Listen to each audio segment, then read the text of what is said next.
Next to me is the most important person in my life, thought the hooded character, feeling the weight of responsibility and the hope of an uncertain future. The enraged crowd shouted, their voices echoing through the abyss below. "You're damned monsters," bellowed a burly man, his face contorted with hatred. "Just die," yelled another, his voice dripping with venom. "How dare you betray us?" echoed a third, the bitterness evident in every word. "You are a disgrace to this country," roared someone else, the crowd feeding off each other's anger. At the bottom of the abyss, surrounded by an army, stood two hooded characters, now identified as traitors. The tension was palpable as the army leader raised his hand, his voice firm and relentless. "Shut up!" he ordered, trying to silence the deafening protests and maintain order among his men.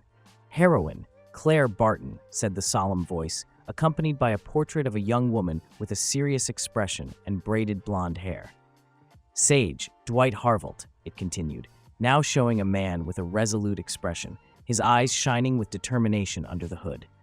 A man, wearing ceremonial robes and holding a scroll, stepped forward and proclaimed in a loud voice, "These are the names of those who defeated the demon lord who wanted to plunge the world into darkness." "Yes," someone agreed, echoing the speaker's words. She was the heroine, Claire Barton. Beside her was Dwight Harvelt, the sage. These two were incredible heroes, representing the wisdom and strength of humanity. They faced unimaginable challenges and together defeated the demon lord. Claire was a comrade who had stood by Dwight on numerous missions, always ready to fight for justice. But to Dwight, she was more than just a battle companion. "The first and only one I appreciate," he thought, looking at Claire with admiration and a deep feeling that went beyond camaraderie. She represented something special, a unique presence in his life, full of conflicts and responsibilities. The souls of the ancient heroes were rotten. They both became the next demon lords. They planned to bring the world into chaos. We decided to throw these two into the Valley of Death. And then the shock of all these events was evident in the expressions of Claire and Dwight, who threw stones at them. The crowd believed that the two heroes, once celebrated, had become corrupted and turned into a threat to humanity. The sentence was clear and relentless: exile to the Valley of Death. "You are very wrong," exclaimed Dwight, his face contorted with anger and despair. "There is no way we can become the next demon lords. Someone conspired against us. We just defeated the demon lord." The crowd, however, did not want to listen. "Shut up! You are perverse beings. We only saved the world," shouted one of the leaders. "We no longer trust you," proclaimed another, as chaos spread among those present. "Because of them, I can't use spells," thought Dwight, feeling the weight of the shackles that blocked his magical powers. "If I could remove these shackles," his words were lost in the turmoil around him. "You are servants of the demon lord Barutal," shouted the king, his voice full of contempt and anger. "I was wrong to honor you as heroes." "Your Highness," tried to argue Dwight, but he was quickly silenced by the monarch's severe look. "And you will pay for your sins with death," declared the king, his final sentence echoing through the courtyard. Dwight looked at Claire, determined.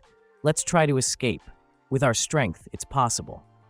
"You demons," whispered one of the guards, full of hatred. "We shouldn't," murmured Claire, looking at the horizon with determination. "We long for a peaceful world." Dwight looked at her with a mix of concern and admiration. "Heroine-sama."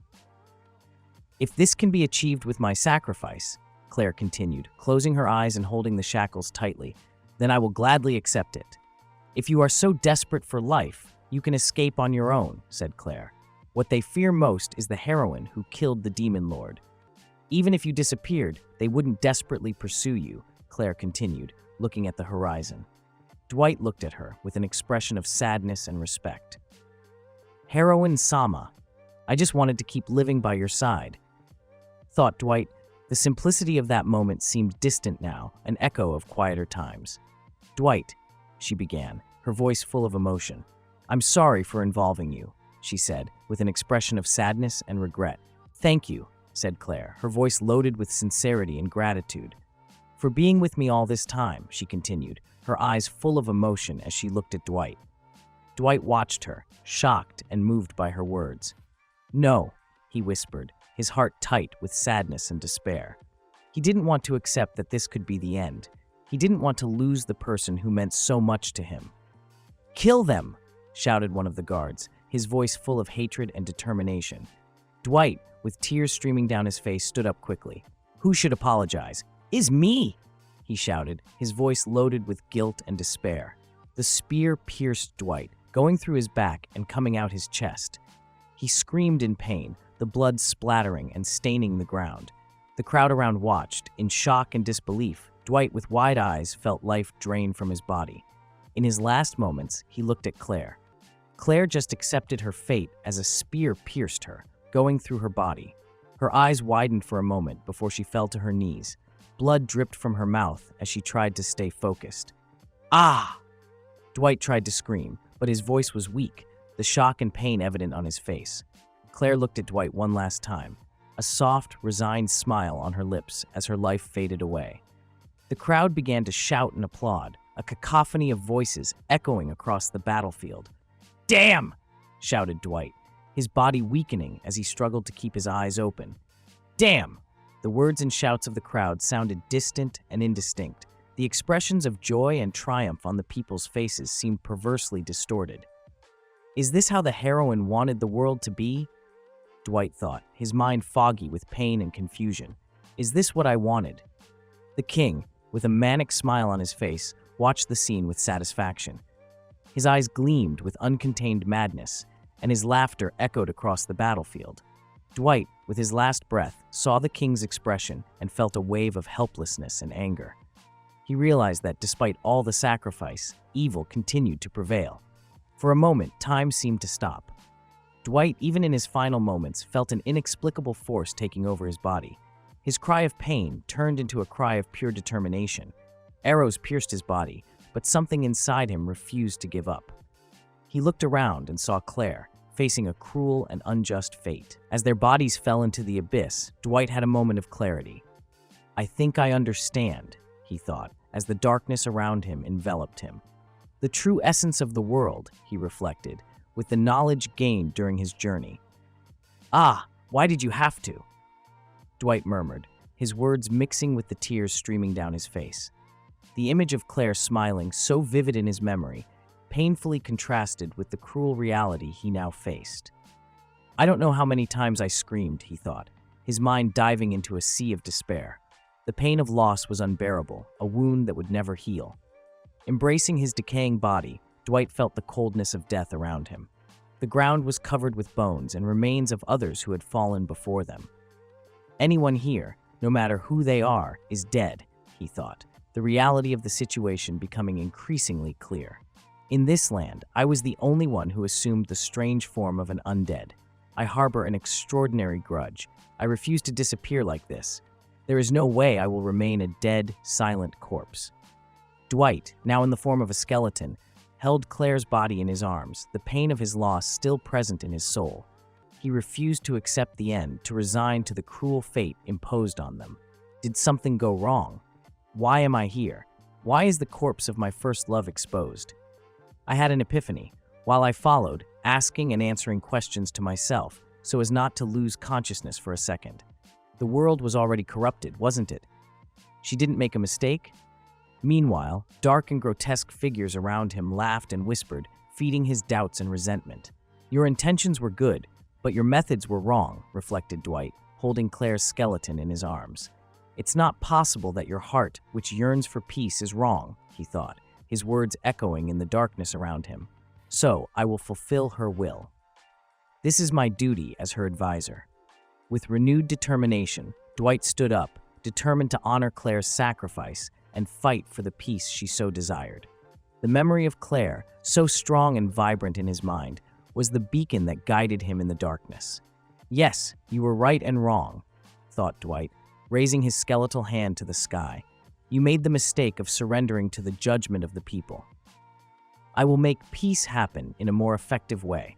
I must fix this corrupted world, he decided, his determination renewed and his mission clear. Dwight knew that Claire's methods, though well-intentioned, were not enough to overcome the deep-rooted corruption in the world. He needed to find a way to bring true peace, even if it meant taking more drastic measures. I need to do something, fix the mistakes, but now I am powerless. I need power. Power enough to make the world consider me its enemy. Dwight looked at his skeletal hands, recognizing his current weakness. He knew that, to truly change the world, he would need a force beyond anything he had ever possessed.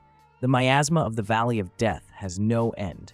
It is harmful to the living, but the undead contain much miasma. Dwight observed the environment around him, aware of the toxic nature of the miasma.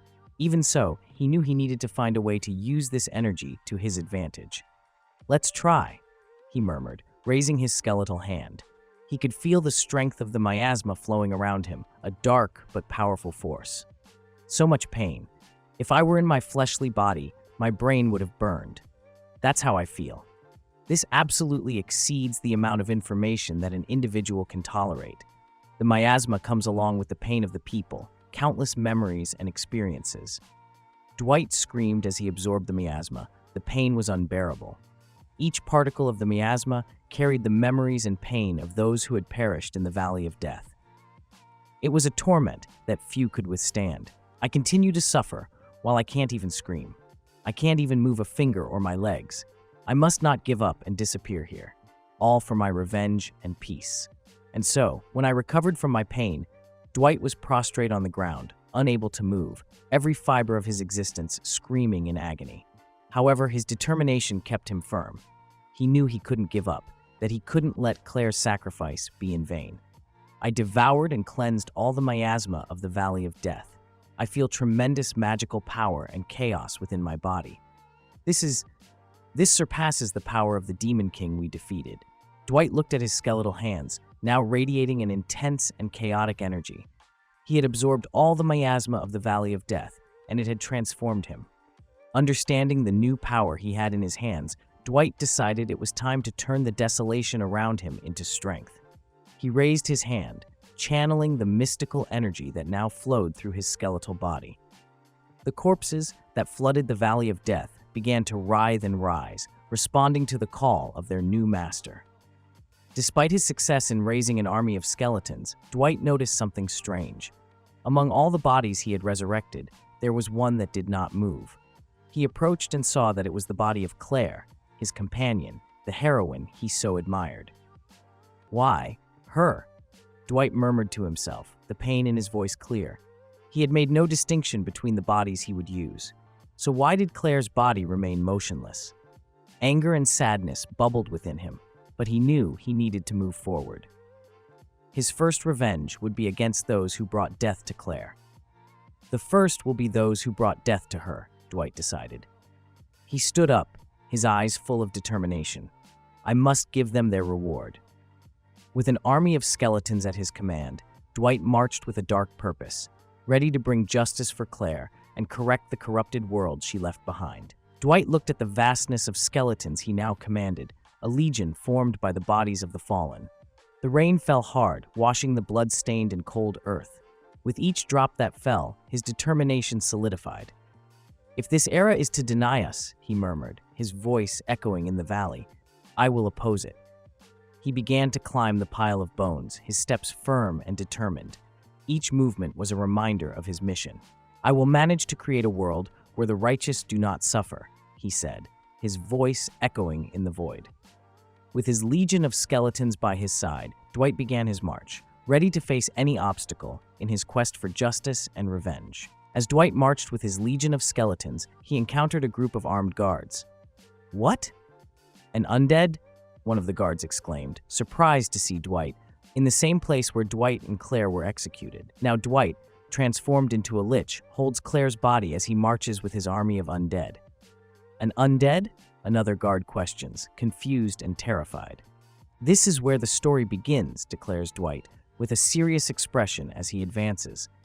"What's with him? He's not just a normal skeleton?" One of the guards shouts in panic as Dwight continues his relentless march. "Damn it, shoot!" one of the guards orders, panicking. "Kill him!" Another guard says, raising his weapon. "It's not working," one of the guards realizes in horror after firing several arrows. "Help me," one of the guards shouts as another tries to help him. His corpse is starting to move," the other guard exclaims, horrified. "They're turning into ghouls." Dwight observes calmly. So that's the effect of my miasma, huh? They're getting up one after another, one of the guards yells. This is bad! More skeletons are appearing. The soldiers may be individually stronger and more skilled in battle, but the skeletons can overwhelm them by numbers. Dwight analyzes the situation. Hey, Chief, we need to call for reinforcements, a soldier cries out in despair. In the blink of an eye, a muddy stream of bones engulfed the entire area. Go to hell, undead scum, Dwight commands, as his skeletons advance relentlessly on the guards, who try, unsuccessfully, to defend themselves. I had more than just the skeletons I got in the valley, Dwight reveals with a resolute voice as he surveys the battlefield, now more chaotic and desperate. Now, joining the ranks of the skeletons, the soldiers who have turned into ghouls.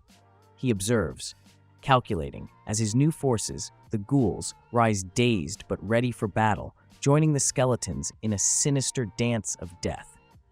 I have no more business here, he murmurs, turning to leave the place that no longer serves him any purpose. Now we really have a horde, Dwight contemplates, his gaze sweeping over the mass of skeletons and ghouls gathering around the fortress.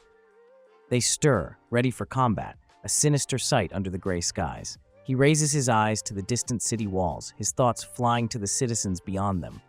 Wait for me, citizens of the royal capital, he murmurs, a grim promise coloring his words. As the horde approaches the city, the sight of the majestic capital unfolds before them. Wait for me, citizens of the royal capital, I will be the one to destroy you all, he murmurs, this time with a weight of inevitability.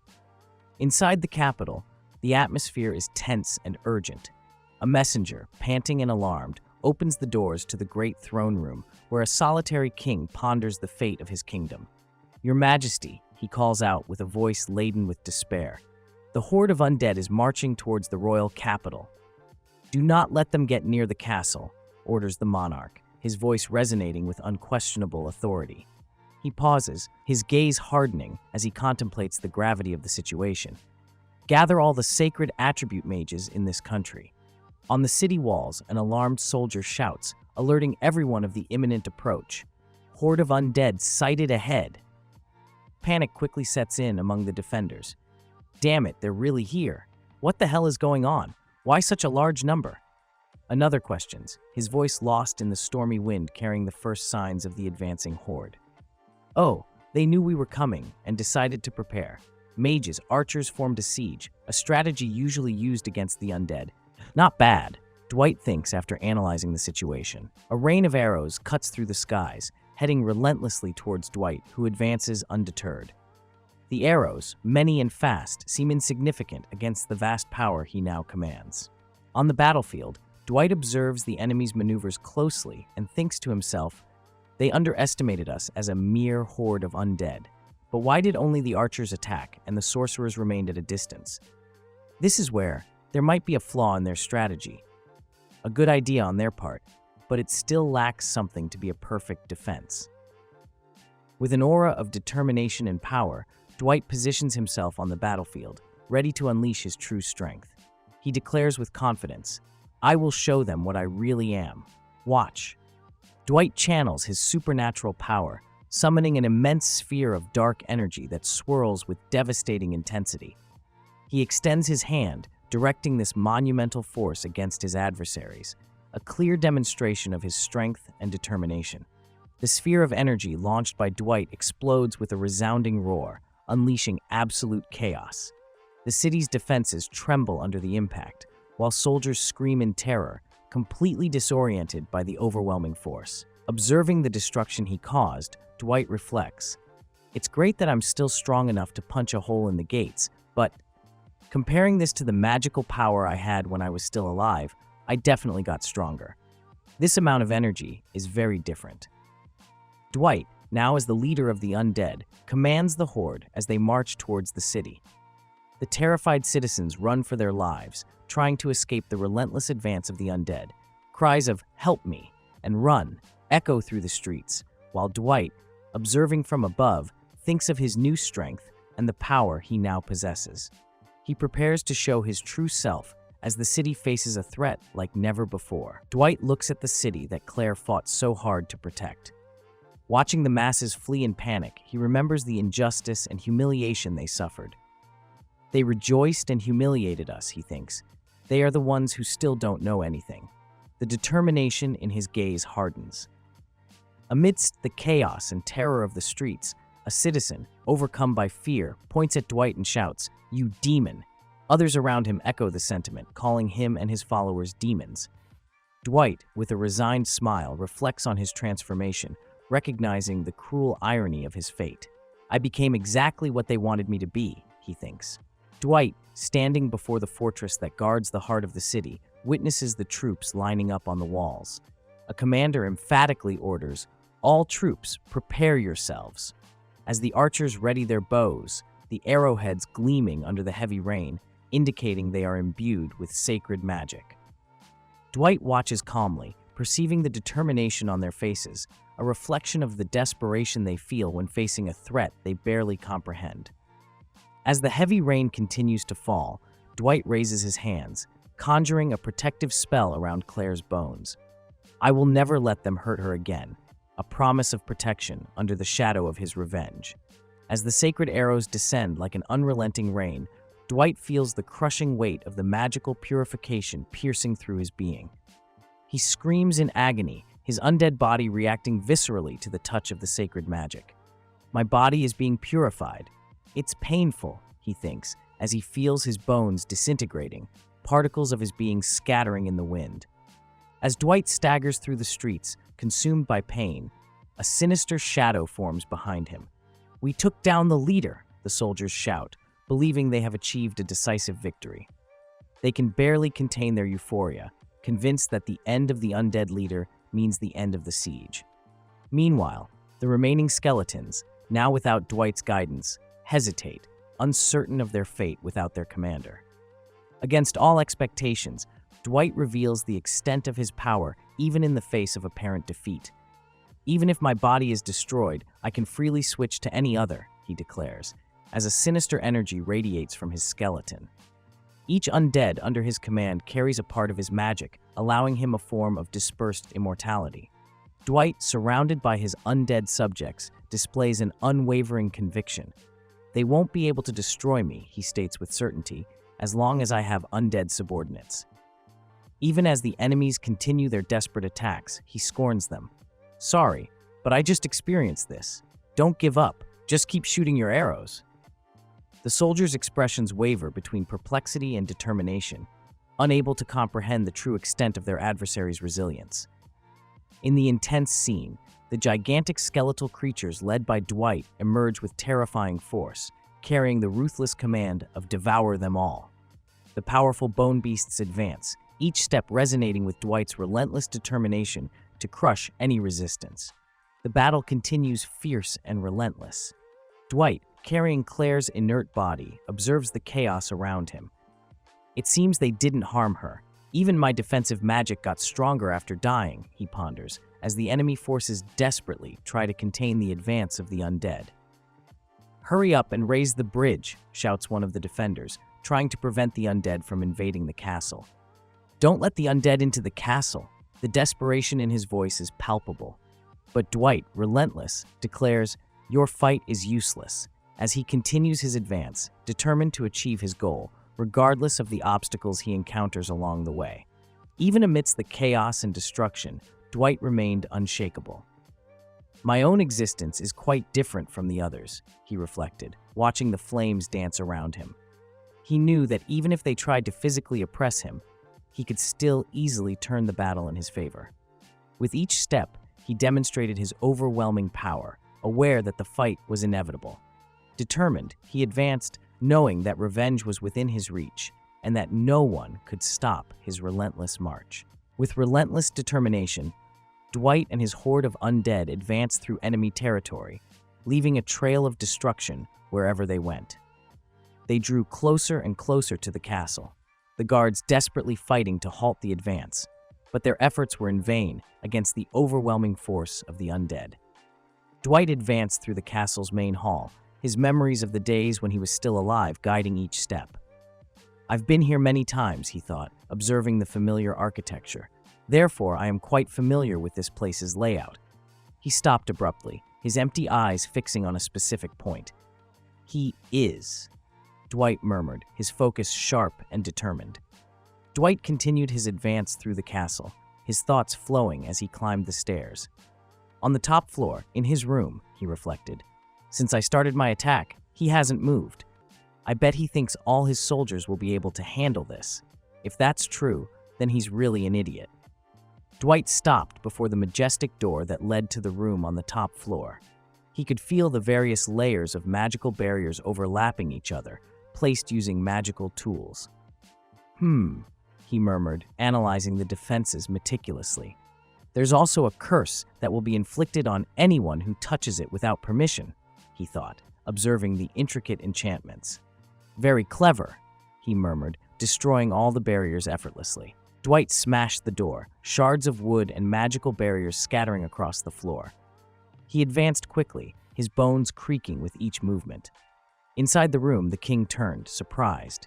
"What?" exclaimed the king, stepping back, his expression a mixture of shock and fear. The king stepped back a few paces, his breathing heavy and his heart racing uncontrollably. "Damn undead!" he shouted, his voice trembling with fear and fury. "What is your goal?" With a cold and determined look, Dwight approached the king, his skeletal body radiating a threatening aura. "Dwight Harvolt," he said, his voice echoing with a dark and resonant tone. "Do you remember that name?" The king felt a chill run down his spine upon hearing those words. His eyes widened in shock and fear. The king took a few steps back, his face pale with shock and terror. "Dwight Harvolt? No, you cannot be." The king trembled, trying to process what was before him. "No, this cannot be possible. 10 years ago, he murmured, the denial evident in his voice. Dwight advanced, his skeletal figure imposing. "So, it's been 10 years, huh?" he thought. Dwight slowly advanced through the hall, observing the guards around. "I know it's hard to believe," he said with a sarcastic tone. "I'm surprised myself." Dwight made a quick gesture with his hand, and the king was violently pulled to the ground, his screams echoing through the hall.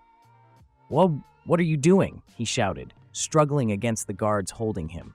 "Who do you think I am?" "Let me go." The king struggled, the desperation in his eyes as he looked at Dwight, who watched the scene with a dark satisfaction. Dwight watched the king with a piercing look, his voice cold and relentless. "I have returned from the Valley of Death to bring peace to this world." The king, incredulous and furious, shouted, "Nonsense! Countless people were executed there, and none of them came back as undead."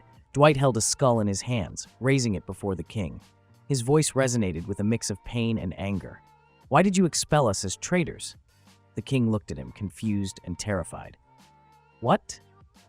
Dwight continued, the anger in his eyes burning intensely. "She didn't deserve to die. The memory of the injustice committed against Claire. She was the one who longed for peace more than anyone else. She always prayed for the peace of this world."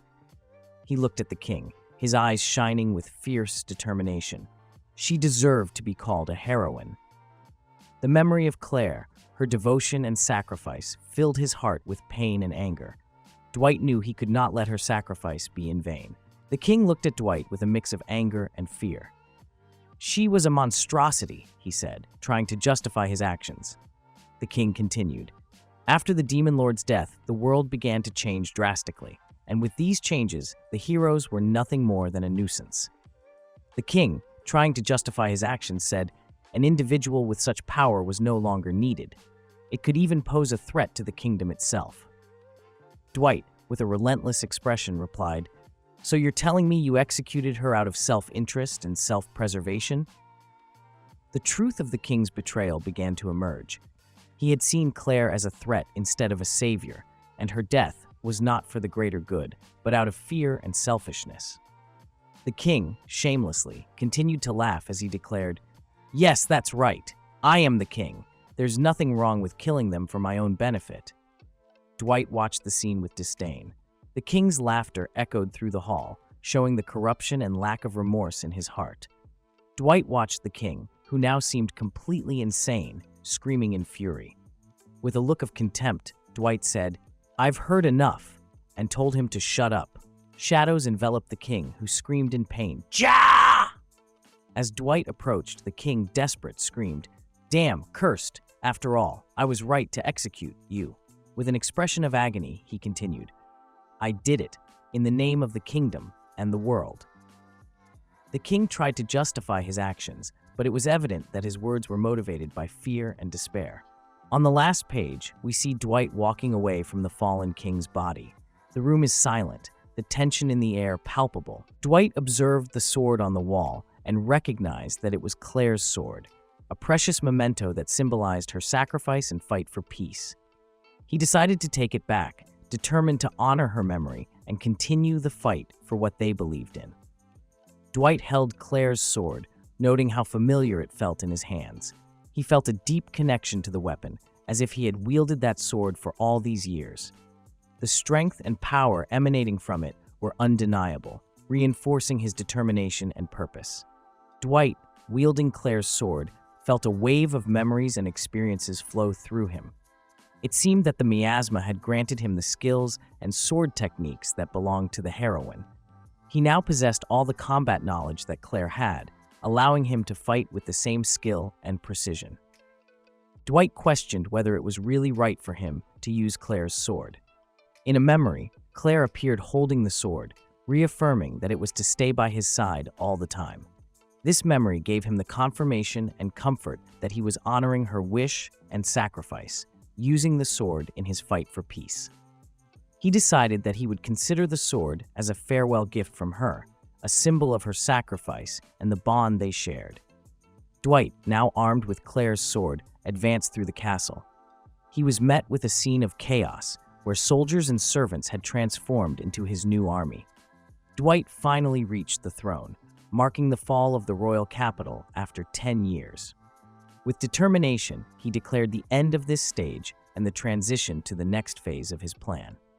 Determined to consolidate his position, Dwight chose the throne and the castle as his new base of operations. Dwight, majestically seated on the throne, held Claire's sword firmly and determinedly. His imposing posture reflected the weight of his actions and the responsibility he had assumed. Dwight reflected on the irony of his situation as he contemplated the ruined city before him. He had established a country of the undead, an unthinkable feat for someone who once participated in the extermination of the demon lord. With a somber expression, he acknowledged that life is full of unexpected twists.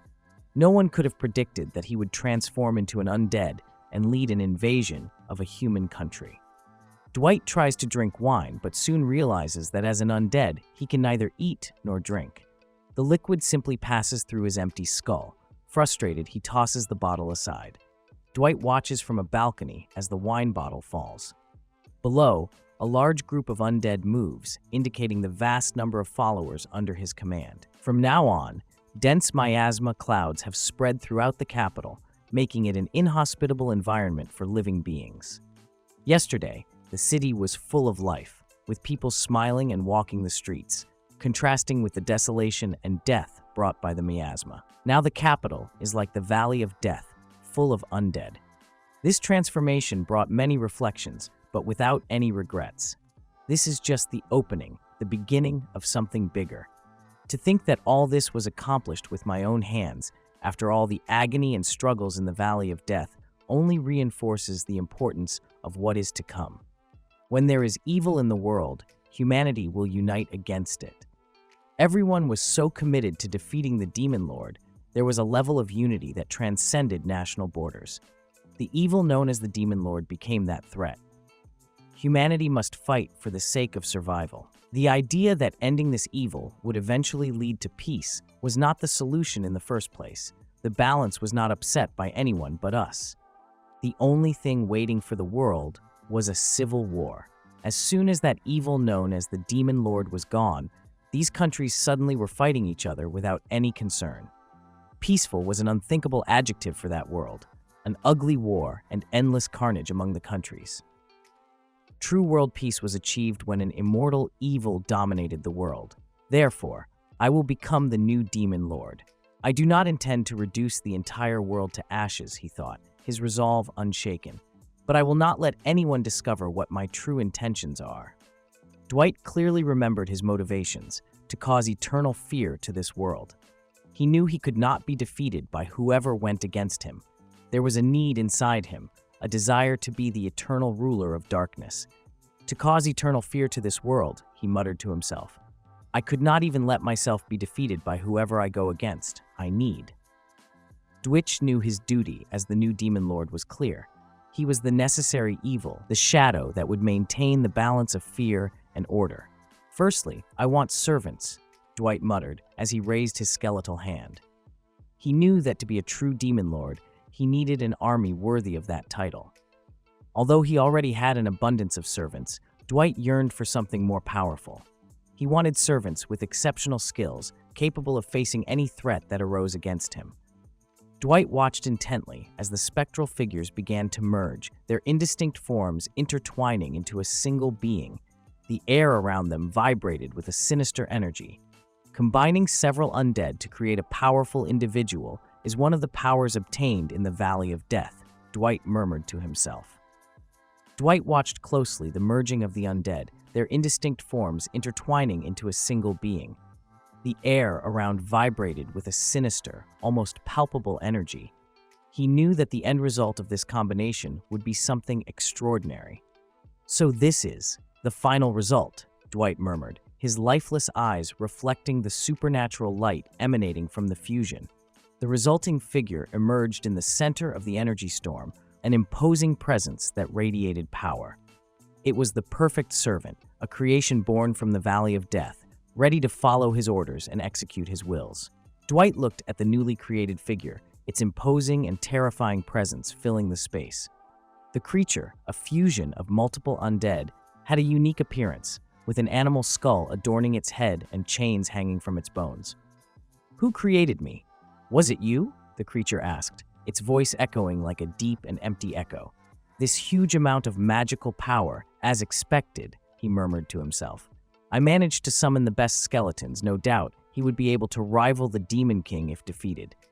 He could feel the energy emanating from the servant, a testament to its power. Dwight looked at the newly created servant from atop the balcony, observing every movement. The servant, with an animal skull and chains around its neck, looked up and spoke. "The one who created me, was it you?" "Yes, it was me," Dwight replied firmly. He realized that although he had created the servant, he had no direct control over it, but a sense of relief washed over him as he realized the servant had the ability to talk. With a swift movement, he began to channel a powerful magical energy. "Ignore what I said. We won't be able to talk to each other. He is starting a riot," Dwight thought, watching the scene unfold before his eyes. The masked servant launched a destructive attack, exploding the ground around him and creating a scene of chaos. Even managing to dodge, the energy continued to pursue him. Due to this, he used a water magic to stop the attack. "Not bad," exclaimed the masked servant, a dark laugh. He was clearly having fun with the chaos he was creating. Suddenly, the masked servant let out a powerful scream. "You certainly are, the one who created me." With a dramatic movement, he transformed the miasma around him into a pair of giant wings that opened with a sinister snap. The power emanated from him, and his intentions became increasingly clear. Just like the lightning attack, he controls the miasma well, Dwight reflected, his eyes following every movement of the masked servant. The power emanating from the servant was overwhelming. "I probably wouldn't have a chance if we were to compare our levels of control," he admitted to himself, feeling the pressure of the situation. "Anyway," Dwight murmured as he prepared, "I trained my magic to the point where they called me a sage," Dwight murmured to himself, as he saw the servant being enveloped by the force of his spell. The vortex spun faster and faster, and the servant was pulled into the center of the storm, his screams of fury and pain echoing across the battlefield. "Amber, what a splendid attack! And now," said the creature, admiring Dwight's offensive. However, the creature showed no weakness. Its determination was evident. "You bastard, look!" the creature shouted with disdain. "Look, my true power!" the creature shouted, as it channeled an unimaginable amount of magical energy. The air around trembled with the intensity of the magic, and black rays of energy cut through the sky. Dwight was enveloped by rays of pure magical energy, each with a destructive power unimaginable. Each of the lightning bolts has destructive power enough to be considered as high-grade magic, he thought. The energy around Dwight crackled and sparkled, illuminating the area with a blinding light. This could easily defeat an army of 10,000 men in the blink of an eye, he murmured to himself, satisfied with the immense amount of power he was releasing. The battlefield was in chaos, devastated by the power of the lightning he conjured. "Fwa-ha-ha-ha!" laughed the creature, a laugh that reverberated through the battlefield. "What do you think? My lightning, it was quite a show," he declared, his voice full of arrogance and confidence. The horned skeleton was stunned. "But what?" he murmured, disbelief in his voice. Dwight, on the other hand, remained calm and confident. "That was something that even low-level techniques could avoid," he said with a disdainful tone. "When I lived as a human, I bragged about having enough power, but I was still human, and there was a limit to how strong you could be," he reflected, remembering his past limitations. "But now, it's different," continued Dwight, raising his skeletal hand in triumph. "I'm stronger than ever, with no trickery." He looked at the devastated battlefield, satisfied with the destruction he had caused. The reward from the Valley of Death, it was really worth it. Dwight looked at the horned skeleton, who continued to struggle against the reality of his master's new power. "You could behave a little," said Dwight, with a tone that mixed authority and sarcasm. Then the creature is hit by a powerful attack from Dwight. The scream of pain escaped from the lips of the horned skeleton as he was thrown back, feeling the impact of Dwight's magic. Dwight, with his skeletal hand raised, looked at his opponent with determination. The impact of Dwight's magic threw the horned skeleton against the rock, creating a crater around him. With difficulty, he stood up, his bones creaking with the effort. "Gah! Bastard!" he murmured, his voice laden with hatred. Dwight, standing on the devastated terrain, looked at the enemy. "I would prefer not to have to fight. It was about time you started listening to me." His voice resounded calmly, but with unwavering firmness. With a deafening scream, the horned skeleton lunged at Dwight, wielding a black weapon that emanated a dark aura. His roar echoed across the battlefield, demonstrating his determination and fury. Dwight firmed his stance, ready to use his abilities. An intense energy emanated from him, and he stared intently at his skeletal opponent, wielding his weapon with determination. He murmured to himself, but also as a plea to his former ally. "Hero-sama, I would like to ask your permission to use the abilities you granted me." Dwight felt an incredible force coursing through his body. He raised his sword with determination, aiming at the skeleton before him. "I can see," Dwight murmured, feeling the magical energy growing inside him. With a fierce shout, Dwight swung his sword forcefully against the skeleton. The impact was tremendous, sparks flying as the skeleton tried to resist. Dwight's blade found its mark precisely. The skeleton let out a hoarse scream, its chains rattling as it tried to defend itself. "I have absorbed all the magic and miasma," Dwight said, his voice firm as he looked at his opponent. The skeleton stared at him with empty eyes. "It is my defeat." "Kill me," it pleaded, its voice hoarse and resigned. Dwight shook his head slowly. "I won't do that," he replied. "Why would I have created you then?" The skeleton was silent, Dwight's words echoing in its mind. "What do you mean?" it asked, its voice full of confusion. "I want you to become my subordinate. Could you lend me your power?" Dwight said, his voice calm and firm. Clearly, Dwight had the power to force it to obey, but he preferred to respect his opponent's free will. This undead has a strong ego, and its fighting skills are impeccable. "I would love to have you help me," Dwight thought, while waiting for the skeleton's response. The skeleton stared at Dwight, its expression unreadable. After a few moments of hesitation, it finally extended its hand, accepting the offer. 3 days had passed since then. Most of the body disposal and debris cleanup had been done. "My subordinates are doing a good job, but, Demon Lord Sama, I have finished preparing your meal," the skeleton announced enthusiastically. "So please come to the dining room as soon as possible. I put a lot of effort into making it." "I'm sorry, but I cannot eat or drink," Dwight replied calmly. "That should be obvious." Dwight watched his servant, Grom, who was visibly upset. With a tone of desperation, Grom exclaimed, "How foolish of me! I made a mistake that will mark my life." He held his head in his hands, his empty eyes expressing deep regret. Dwight watched the scene calmly, but a question lingered in his mind. I wonder why he ended up like this, he thought. His insubordination disappeared as if it had never existed. Now, he is drowning in this condescending behavior. Grom has become my loyal servant. Grom, with a determined glint in his eyes, responded, I will run through the royal capital to bring only the best for you. Grom, I will go out to gather supplies. Stay here until further orders, Dwight said firmly. Grom, surprised, looked at his master. My lord, do not say such nonsense. He seemed genuinely concerned about Dwight's departure. According to Grom, he was impressed with Dwight's purpose and the way he acted. He said he has been doing this since he made a vow as the executive officer of the Demon Lord, Dwight thought, recalling Grom's words. Grom approached Dwight and bowed deeply. Demon Lord Sama, you should not waste your time with these things. Please, leave these tasks to me. I will do anything you order, Grom said with determination. Grom is skilled and clever, Dwight thought, observing him. He had been born from the combination of grudges and miasma, inheriting fragments of experiences and memories from the dead, stabilizing his ego as a completely new individual. He is definitely a reliable subordinate, Dwight continued to ponder. Despite his peculiarities, it's safe to say he will not betray or stab me in the back.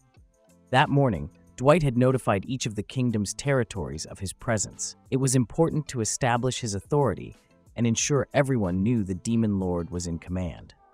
Now, as I said, I have some matters to attend to, Dwight said aloud, addressing Grom and the other subordinates present. Dwight, the Demon Lord, had a clear message for all territories. They could follow his orders, and he would not march upon them. He reflected on the importance of creating a suitable environment for himself, desiring allies with strong personalities, like Grom. Now, how will they react to the new Demon Lord? Dwight wondered. I am also interested in the effects involving other countries, he commented. It was likely that the leaders of other countries were recruiting all the sacred magicians to form a subjugation force. Dwight was aware that resistance would come, but he was confident in his abilities and the loyalty of his subordinates. As he watched the messages being carried by skeletal creatures, Dwight reflected, they are welcome to follow me, and I would prefer not to slay them. In any case, we still have a long way to go to achieve the peace that person envisioned. Dwight, the Demon Lord, reflected on the future challenges while watching Claire's bones floating in a mysterious container. I knew you wouldn't return.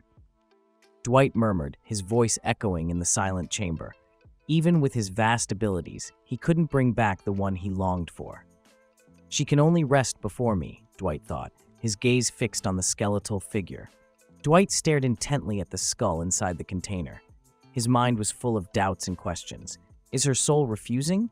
He thought, feeling a weight in his chest. Or are they my emotional conflicts? Anyway, I will find a way to bring her back to life someday. Dwight murmured to himself with renewed determination. Dwight was in his room, contemplating the challenges ahead, when he was interrupted by Grom, who entered hastily. I received a report, Grom announced, clearly concerned. Someone is starting to move?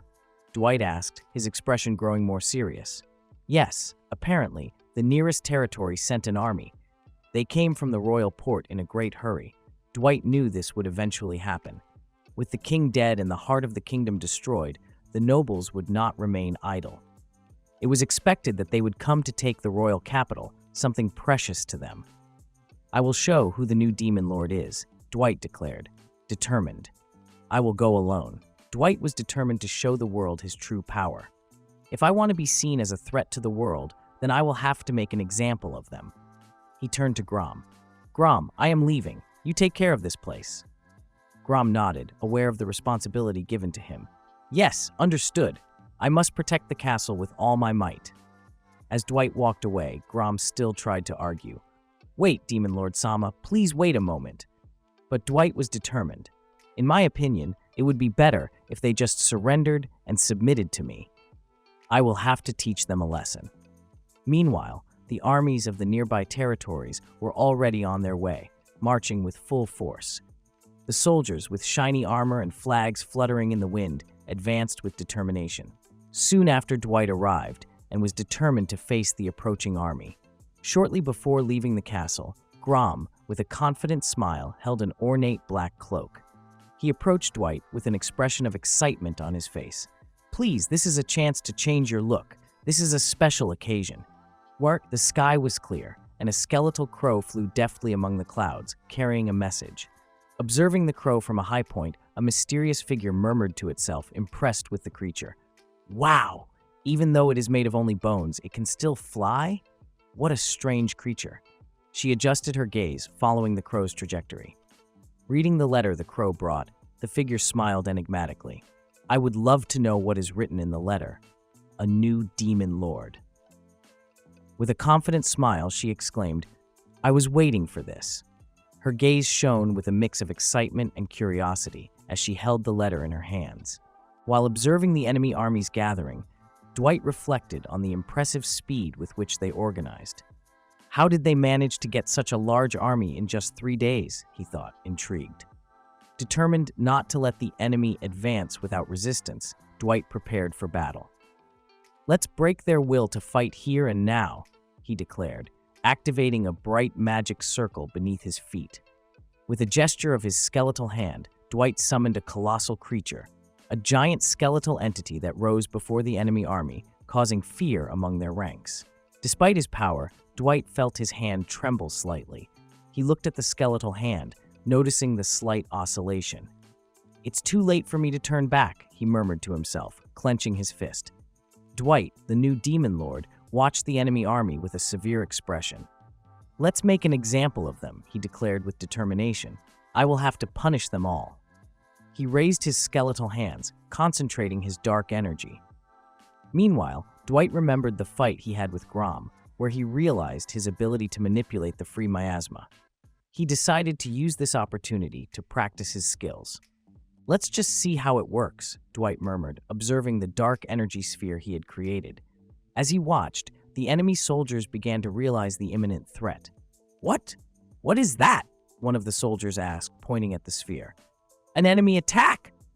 shouted another, preparing their weapons. As the miasma sphere approached, the enemy soldiers panicked. "No way!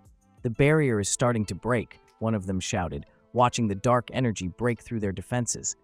"It's no use. There's no way to stop it," exclaimed another, the desperation evident in his voice.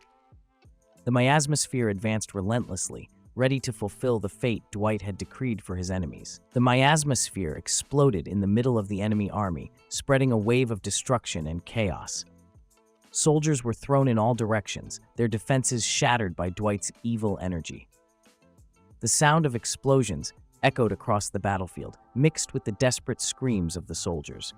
The miasma sphere, created by Dwight, hit the enemy army with devastating force. The impact created a huge crater in the ground, emitting dense black smoke. Soldiers near the center of the explosion were thrown far away, their bodies scattered across the battlefield. Those who survived the initial impact were stunned, confused, and many cried out for help.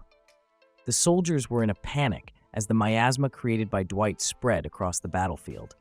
One of the warriors, his face covered in blood and despair in his eyes, shouted, I don't want to die."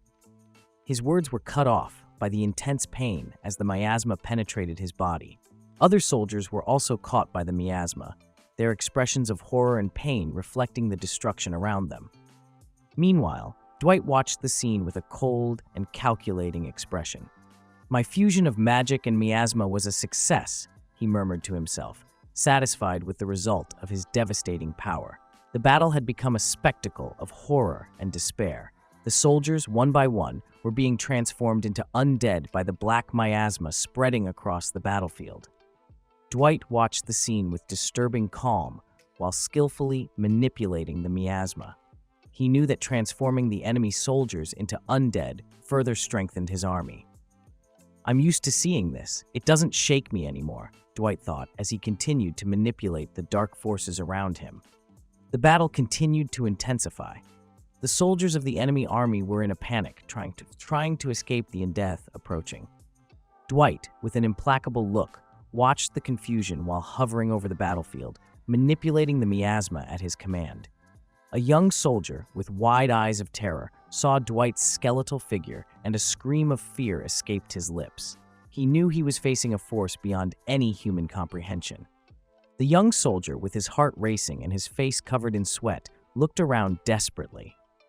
His comrades, now transformed into undead, advanced towards him with empty eyes and faces disfigured by the miasma. He was surrounded with no escape, and the reality of his situation hit him like a crushing blow. Dwight, the new demon lord, watched the scene of carnage with cold and calculating satisfaction. He raised his skeletal hand and said calmly, "That's enough." The undead, now under his command, retreated, leaving a field of shattered bodies and traumatized soldiers. It has been 10 years since the death of the last demon lord, Dwight reflected aloud as he looked at the desolate horizon. They will be able to spread how strong I am. Dwight looked at the horizon as the sun set, his words reverberating in the heavy air of miasma and dark magic. The whole world needs to know that a new threat that can destroy humanity has appeared, he declared, his tone cold and implacable. When I was still alive, my teleportation could only go as far as I could see. But in my new body, with the same ability, I can go much further, he thought, a sinister smile forming on his skeletal face. Dwight, in his new undead form, uses his newly discovered abilities to face the armies that dare to challenge him. His newly developed power allows him to manipulate magic and miasma, turning enemies into undead one by one. He reflects on the unlimited benefits of being undead, such as the ability to control an army of 20,000 men without feeling his magic deplete. The presence of the new demon lord is already being felt, spreading fear wherever he goes. I made them come to the Valley of Death, but it was only by instinct. Dwight watched the army of undead he had created approaching the edges of the valley. Then, all the soldiers began to throw themselves into the depths of the Valley of Death. The moment they jumped off the cliff, I could feel my power increasing, and once again, my power grew stronger. Dwight watched with a look of satisfaction as the undead soldiers blindly followed his orders, plunging into the abyss without hesitation. It seems there is a relationship between this and the reason my existence can be strengthened with miasma. The Valley of Death is the source of my power. I will begin to sacrifice more undead from now on. Dwight, the demon lord, finally understood the true nature of the Valley of Death. This place, imbued with a dark and evil energy, was the key to strengthening his existence. But it might also be that I exist because of it. I believe I obtained my powers because of the Valley of Death. I assume there are similar subjugation forces organizing in various places, but they must have realized that they will not win us with numbers. They simply will not throw their lives away for nothing. Currently, it is impossible for people to defeat me. Dwight reflected on the origin of his powers while observing the remnants of the battlefield. The Valley of Death, with its powerful miasma, not only reinforced his existence, but was also likely the cause of his own creation. However, the only thing I really want now is to maintain the terror of a demon lord's existence, in order to maintain peace among all humans. Dwight was determined to use his power and influence to ensure that humanity feared the mere idea of a demon lord. This fear, he thought, would be the key to maintaining peace and avoiding unnecessary conflicts. He knew that terror was a powerful tool and was willing to use it to achieve his goals. The soldiers who followed him, undead under his command, were a constant reminder of the power he wielded over life and death. I did not immediately return to the castle because I felt that I should walk around the streets of the royal city. Dwight, feeling the need to connect with the environment that was now under his control, chose to walk through the destroyed streets of the royal city. Every corner, every ruined building, told a story of power and destruction. The city, once thriving, was now a reminder of the consequences of a battle between good and evil. As he walked, Dwight observed the remnants of the lives that had existed there. The tables set, abandoned hastily, revealed a moment frozen in time. It was a silent reminder of the cost of war, the price of victory. He knew that his role as a demon lord brought with it responsibilities that went beyond mere domination. He needed to be a symbol, a leader who could govern through fear and order. The destroyed buildings were a reflection of the violence that had occurred there, a painful reminder of the battle between humans and the undead. The few survivors, spectral figures, moved stealthily through the ruins, their expressions of fear and despair etched on their faces. It is painful, but I continue without regrets, for this is the path I have chosen to follow. Dwight, wrapped in his imposing cloak, stood tall, radiating an aura of dark power. With a sinister smile, he declared aloud for all to hear, "The only one here now is an immortal demon lord." His gaze fixed on the darkened skies, and he completed, "The sage does not exist." The full moon illuminated the sky, revealing the castle. Dwight wondered, What happened? In an instant, he realized the truth. No, wait, I already know who is to blame. Inside the castle, Dwight was greeted by Grom, with tears streaming down his face. "I'm moved. I was watching everything with my farsightedness spell. It was incredibly heroic." Confused, Dwight asked, "Could you explain why the exterior of the castle is different?" Grom, still emotional, responded enthusiastically, "Of course, I changed the design of the castle to be worthy of the Demon Lord. We did our best to prevent intruders." "What do you think? Did you like it?" he asked, awaiting Dwight's approval.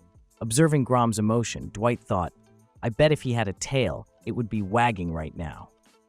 Grom continued proudly, "I used various techniques to improve the castle's defense. If anyone comes in uninvited, they'll turn into barbecue instantly, despite having changed the exterior of the castle the way I wanted." Dwight, admiring the improvements, realized how motivated and skilled Grom was, especially considering the little time he had to make such changes. It was easy to forget what he was capable of by the way he talked and behaved, but Grom was a being to be feared. Grom was visibly moved. "It's a pleasure to hear that from you. It makes all the affection I had for the castle worthwhile. Grom is very happy to have been useful," he exclaimed with enthusiasm. Dwight, noting his subordinate's dedication, responded, "I forgot to take into account the defense of the castle. Thank you for the effort. I am also grateful to have such a good subordinate. In any case, I hope you consult me before doing anything in the future." Grom responded with a smile, "Ah, I hope you can find a use for this troublesome and faithful servant." Suddenly, dark creatures with glowing eyes emerged from the dark, surrounding Dwight and Grom. Surprised, the two skeletons looked at each other, their expressions reflecting surprise and alert. Dwight stared intently at the horizon, his hollow eyes focused on something distant. "My lord," Grom exclaimed, calling his attention. "Yes, follow me. It seems we have some guests," Dwight responded, noticing the movement. Grom and Dwight arrived at the place where their guests awaited. Under the full moonlight, they saw imposing figures surrounded by shadows. The glowing eyes of the new visitors fixed on them, an intense glow of expectation and challenge. They must have disguised themselves in some way. "This is a quite considerable number of troops. It's peculiar that we failed to detect their presence until just now," said Grom, analyzing the enemies before them. Dwight maintained his imposing posture, his eyes fixed on the newcomers. "Do you know who they are?" Grom asked Dwight. "Yes, I do," Dwight said, with a tone of voice that carried both recognition and surprise. "When I was alive, our paths crossed," Dwight answered, his memory reviving past encounters with those figures. She raised her arm as a signal to her troops. At her command, the army of creatures began to advance, revealing her undisputed leadership. Grom, standing beside Dwight, watched the scene intently. "You said your paths have crossed before, so who are they?" Grom asked, without taking his eyes off the imposing figure ahead. "She is a subordinate of the previous demon lord," Dwight revealed, his eyes fixed on the succubus floating in the air, one of the 4 heavenly kings. Grom, shocked, asked, "From the last demon lord, and one of the heavenly kings? What does that mean?" "We'll talk about it later," Dwight responded, trying to stay calm. "It looks like we'll have to greet our first guest." Dwight faced the succubus in front of him, maintaining a serious expression. She, in turn, adopted a cute, almost childish tone. "Are you the new demon lord?" Dwight remained calm and answered, "You could say so. I proclaimed myself." The succubus smiled, understanding the situation. "Heh, so that's it. I see. She floated gracefully through the air, her eyes shining with curiosity and a hint of challenge. Grom quickly moved forward, placing himself between Dwight and the succubus. His eyes glowed with determination. "Brat, I won't let you talk to my lord like that. I'll decapitate you without hesitation if you continue with this insolence." The succubus, still maintaining a playful tone, made a gesture of indifference. Don't say such scary things. She hesitated for a moment, feeling something strange. Wait, that magical aura. The succubus opened a wide, animated smile. You are Dwight the Wise One. I got it right, didn't I? Grom was about to advance, his skeletal hand glowing with magic. Damn brat, now you're asking for it. Dwight raised his hand, interrupting him. Grom, stop. Leave this to me. Grom hesitated but stepped back, his eyes still fixed on the succubus with suspicion. Dwight looked at the succubus with a stern gaze. Luciana, it's been a while, he said. Luciana laughed, a light and carefree sound. Indeed, we haven't seen each other since your precious heroine Sama cut me in half. Black clothes wrapped around a beautiful and dignified figure. Your appearance seems calculated to provoke your opponents. Dwight remained serious. I know several people who were victims of Luciana's poison. You really have changed. Have you aged that much? She asked, a mischievous smile on her lips. You should already know, Dwight replied with a stern look. It was because of the power of the Valley of Death. Ah, so that's it. I figured as much, Luciana commented, laughing lightly. She then looked at her companions, who seemed exhausted. These guys need to rest too. She turned to Dwight with a pleading look. Hey, it's tiring to talk like this. Why don't you let us in? Grom, attentive and worried, whispered to Dwight. My lord, are you sure about this? If something happens. Don't worry, because if something happens, Dwight replied firmly. I would annihilate them with all my power, declared Dwight, as his threatening aura intensified, causing Luciana and her followers to tremble. She smiled nervously, sweating cold. You really have changed. She then recomposed herself, and with a more confident tone, continued, I find this version of you much more charming than when you were human. But isn't the miasma of this city rather thick? Luciana asked, her expression tense as she observed the dense fog around her. It's so thick it affects even the monsters. She looked at her followers, who were visibly uncomfortable. Well, I don't worry, after all, there are only undead here. Dwight observed the scene, thoughtful. From now on, only you are allowed to enter, he said, his voice firm. As Luciana advanced, Dwight reflected. I must think of something. But this concentration is dangerous for monsters too. Once again, I would like to ask, what did you come here for? Dwight questioned, his voice cold and calculating. Grom, visibly agitated, pointed at Luciana. You don't need to suspect me. Dwight and I have known each other for a long time, right? Luciana responded, trying to calm the situation. Grom, still incredulous, murmured, No. Impossible. The Lord with a brat like you. Calm down, Grom, Dwight intervened, his imposing presence dominating the room. Luciana and Dwight faced each other, a palpable tension filling the space between them. Luciana and I are acquaintances, but we have no other relationship. We were just enemies, Dwight declared, his eyes cold and empty. Luciana smiled, a spark of malice in her eyes. We were. There's no reason for us to continue being enemies. The demon lord I served is dead, and 10 years have passed since then. Dwight remained silent, pondering Luciana's words. It's a very simple philosophy, she continued. Why would you consider that I came here to avenge my precious demon lord? Dwight, with a serious and enigmatic look, said, I promise it will be of great help. If this is the case, I just have to turn everyone into undead. She relaxed, letting out a relieved sigh. Just kidding. Luciana, now with a soft smile, responded, We just want to serve the new demon lord. She leaned back, showing that she was there to support, without hidden intentions. After the demon lord's death, she began to explain, her expression heavy with sorrow. The remnants of our army were being oppressed by the humans. Images of battle passed through her mind, beasts falling, undead warriors being massacred. Due to the lack of the demon lord who reigned supreme, she continued, even when we tried to fight back, we couldn't do so effectively. Luciana continued her story, revealing more about her past and the motivations behind her actions. At that time, I was one of the 4 heavenly kings of the army, she said, her voice tinged with nostalgia. So I decided to take my men and live a reclusive life where the humans couldn't find us. Dwight listened attentively, pondering what Luciana had gone through. Waiting for a new demon lord to appear, he murmured. Luciana smiled, a glint of recognition in her eyes. If it were a fake demon lord, I would just take his title, but it seems I won't have to worry. She looked at Dwight, admiring his strength. Because you are much stronger than the former lord. Luciana laughed, easing the tension of the conversation. Honestly, who would have thought that Dwight Kun would be the new demon lord? Luciana, still curious about his past, asked, I knew that you and the heroine-chan were to be executed, but what really happened? Dwight responds saying it's not a very pleasant story. Grom heard Luciana's laughter echo through the hall as she amused herself with the irony of the human's fate. Haha, humans really are a bunch of unsalvageable idiots, said Luciana, her voice full of contempt. Dwight, sitting in his chair, looked at her with a serious expression.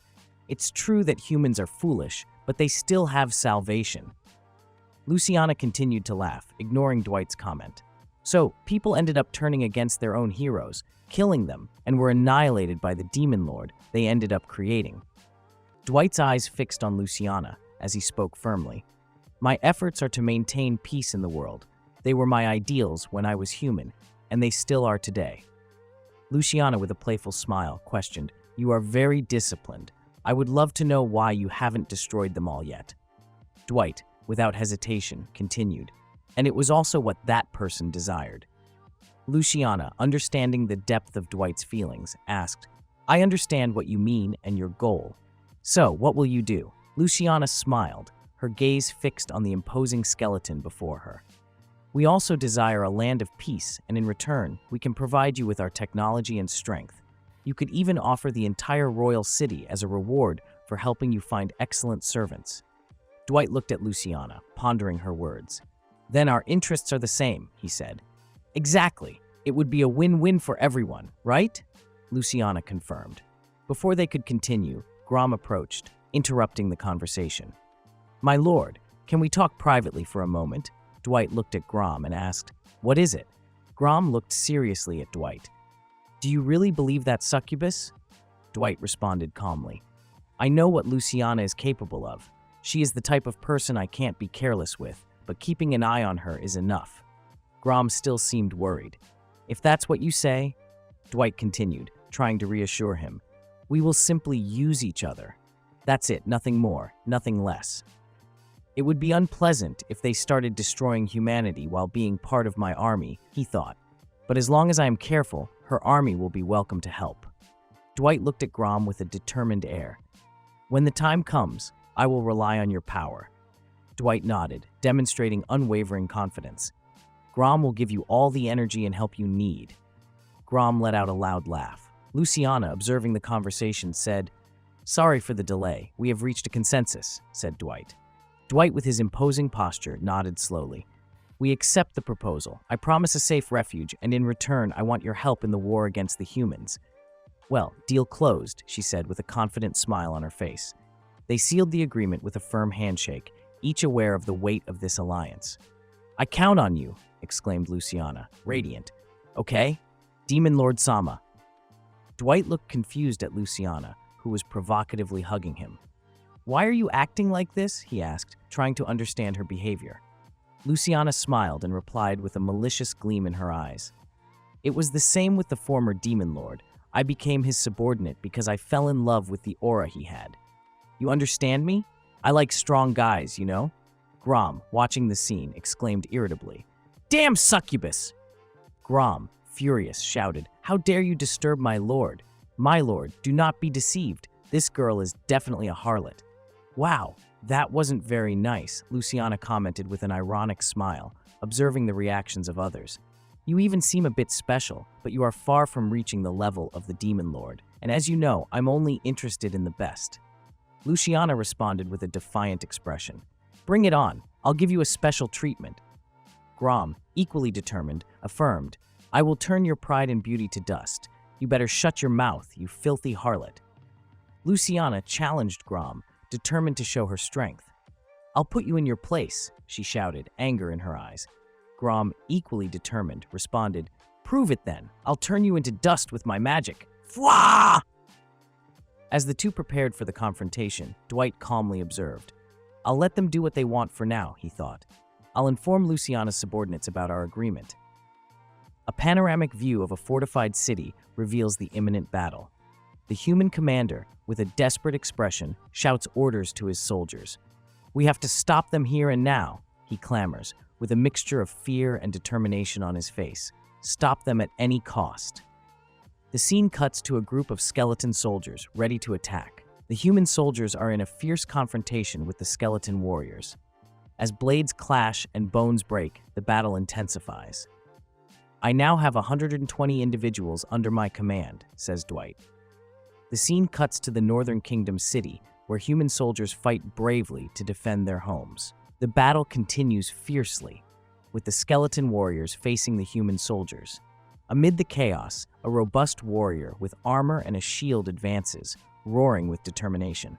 His imposing presence is a sign of strength and courage.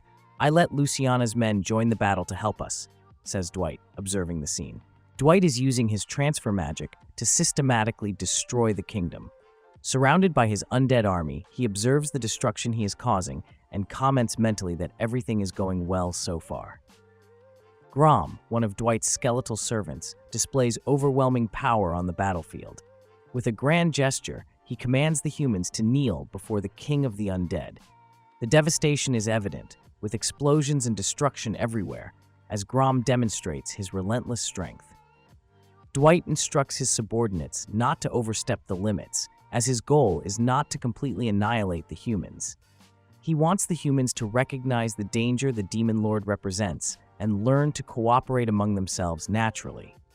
Dwight believes that an uncontrolled attack could decimate them, but he only wants to subjugate them, showing the great difference in power between them. Grom, his subordinate, confirms his understanding of Dwight's orders. Dwight observes that his subordinate has not lost sight of the objective, while Grom proclaims that he will show his infinite power. Elsewhere, Luciana's subordinates invade the city, breaking down doors and attacking soldiers. A human commander, surprised and alarmed, orders his soldiers to stop the invaders at any cost. Dwight observes the nobleman trying to protect himself, sacrificing the territory to save himself, showing his interests without hesitation.